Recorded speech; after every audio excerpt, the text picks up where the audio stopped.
Hi, everybody. Welcome to the video on creating a classroom matrix.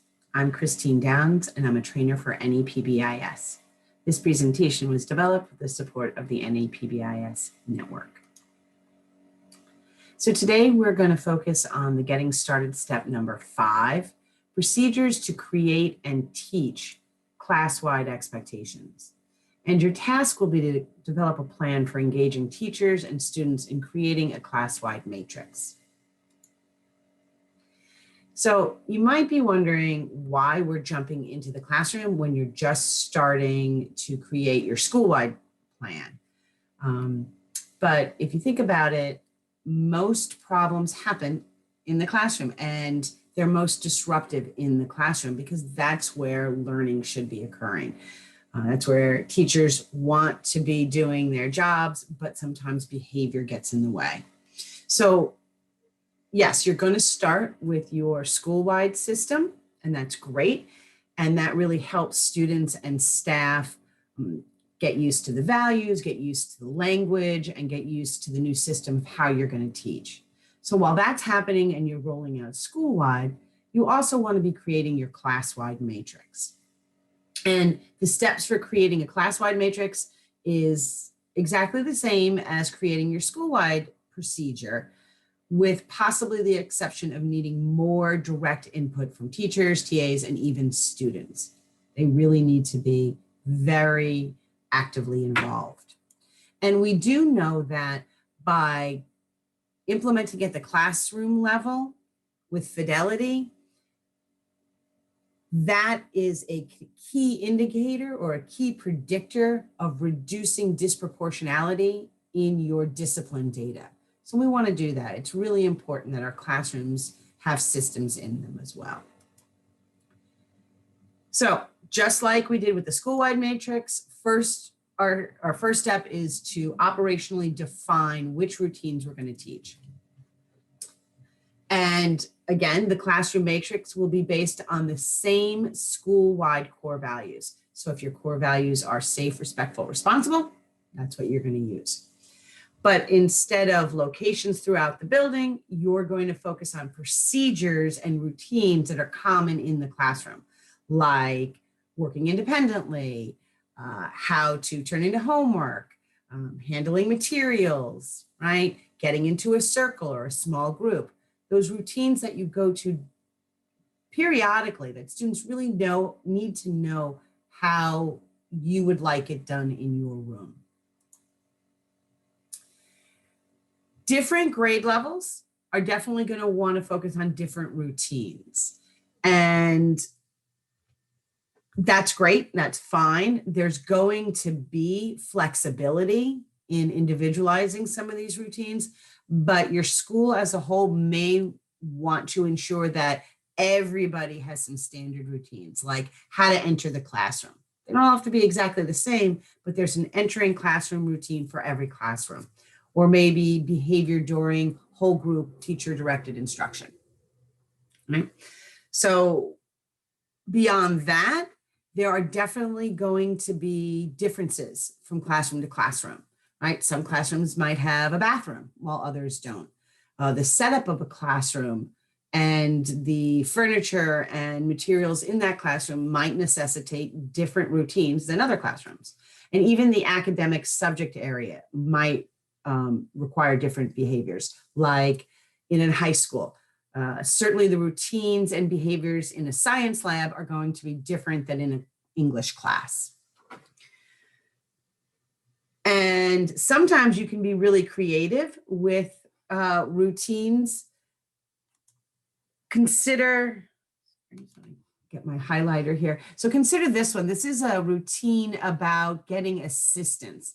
Now that's something sometimes kids struggle with. What do I do when I need help? Do I call out? Do I raise my hand? Do I go up to the desk? So having a routine around how you would like that to happen helps kids know exactly what you want. Right? Raise your hand or show your assistance card, wait 2 minutes and then try again. Have your materials ready. Have a plan for when the teacher's ready to talk to you.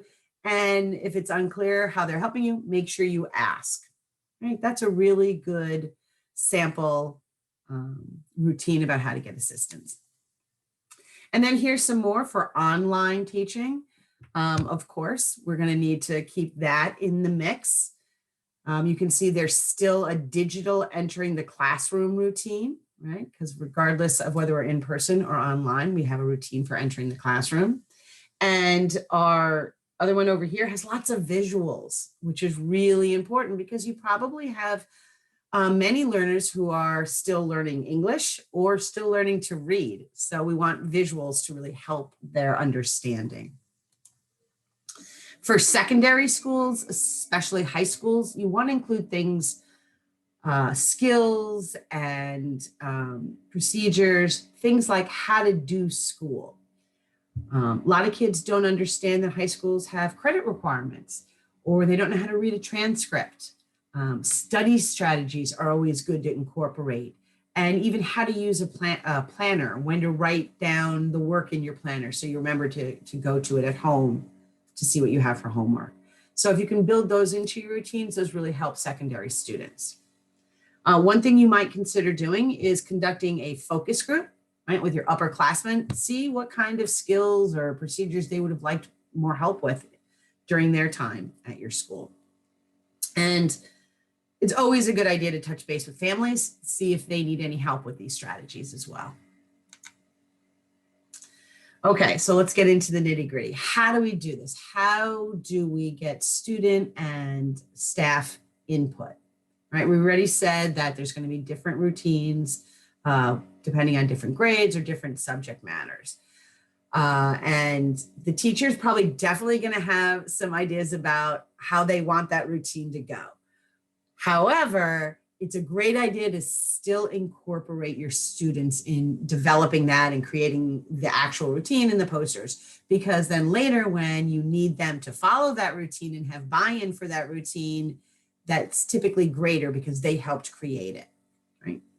So first things first, you probably want to decide, is each teacher just going to individually create his or her own individual classroom matrix?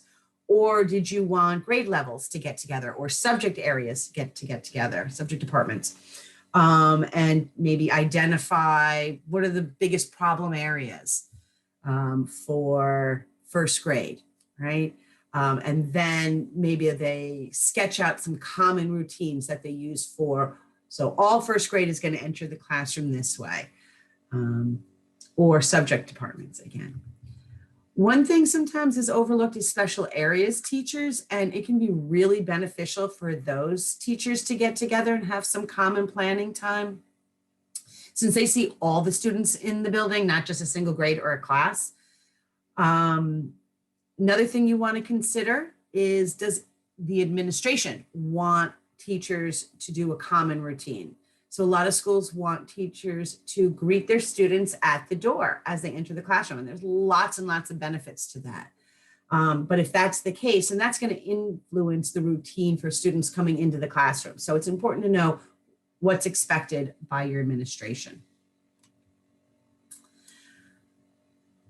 Okay, so how do we go about doing this? Again, the teacher probably knows exactly what they want, but if we spend some time with students, again, it's going to help later. So we might put up a poster board like we have here and have students list out the things that they should be doing when they enter class, right? Things like you come in quiet or silently, you start your do now, we walk, we say hello or good morning, take a seat, maybe smile, keep our hands and feet to ourselves, right? Sort of just brainstorming all the different things in there. Put your homework in the basket, have your supplies, right? Once you do that, then the teacher and the students together can say, okay, so what is our entering classroom routine? And of course, we want to make sure anything we put into the routine follows a simple formula. It should be observable. I can see you do that. So I can see you walking in the classroom. Is it acknowledgeable? Can I let you know you did it right? Right. I like how you sat down and got right, started on your do now. And it's observable, acknowledgeable, and teachable. I can actually teach you. Here's where the homework basket is. When you come in, put your homework in this basket. And of course, we always want them to be positively stated.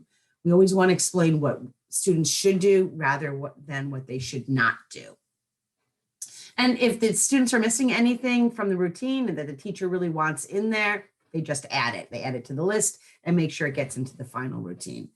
So once you have that final routine, put it on a poster, get it ready. That's what you're going to use as a class. Of course, you're going to have to practice it. Right? And then you do this over a couple of days, maybe a couple of weeks, the first few weeks of school, and you fill in the rest of the matrix. Right? Younger kids, maybe you're just going to do a few things with them, just solicit a few ideas, but still they've been a part of it. And then once you're done, sometimes students sign it like a class contract. You can see here's a really nice little example of an elementary class using their handprint and their name under it to signify that, you know, they're going to follow those rules. It's really cute. So once you have that matrix, like I just said, you have to actually teach it and practice it and reinforce that behavior. It's really helpful to have time built into the schedule for all teachers to do this, because there's many teachers who are going to be really anxious about stopping their academic teaching to teach these behaviors and routines. So if the whole school, say, is going to spend the first 10 minutes of every class for the first week or two of school on creating or teaching the class routines, it reduces the stress for a lot of teachers. And then you know it's getting done in every single class. There's not a few classes not doing it. And then we would like to have posters up in the classroom so teachers can use it to prompt students, and students can use it to prompt themselves. Right, what are we doing now? I can look at the posters. Again, once they start using the routine, you want to give them feedback. Are they doing it right? You want to acknowledge them. If they're not doing it so right, you want to give them some gentle correction. You may need to reteach. Sometimes, you know, we have the whole class go back outside and come back in and do it right, or go back to their seats and then get up and move into small groups again. And that says to students, no, this is an important routine and we need to do it right. You don't have to get angry and upset. We just go back and try it again. Right? And then finally, if you can, you really want to share those procedures with families.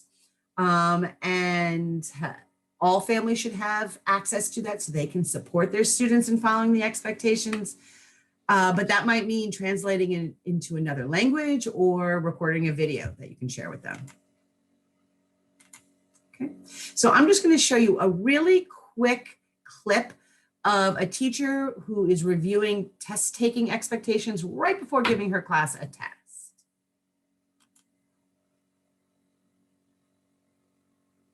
Does anybody have any questions? Sure? Okay, what are our expectations during test taking? Being silent. Thank you for raising your hand. Good job. Raise your hand when you have a question. Excellent. Do your own work. Okay, one more. Stay in your seat. You guys have got it. So let me give you. Okay, so you can see, right? It doesn't matter the age of the students. We review our expectations with younger students right up to high school seniors, and it helps them remember what the expectations are, gets it into the front of their brain so that they can follow those expectations during the test. Right? And they were fine with that. Okay, so now it's your activity. One really good way to begin is by looking at your data. What kind of errors are happening in your classroom? What is the most frequent problem behavior, right? Or times or routines, and that's what you want to start with. You'll want to plan how you're going to do the student and staff input. I gave you an example, but you might do it through a survey or sharing samples and having them give feedback on that. Remember to put in the how to do school type of skills for secondary students. And again, you might remain virtual or go back to being virtual at some point. So remember to include virtual routines as well, or have them ready. And then you're going to want to add all your ideas and your plans to your action plan. And then finally, when you're requested, submit a draft of your class-wide matrix. You might use it as an example for staff, right? We already said they're going to be somewhat individualized, but a sample that you can share with them and with us. Okay, so thank you for watching this video on creating a classroom matrix. Remember to reach out to your trainers if you need any additional support, and good luck.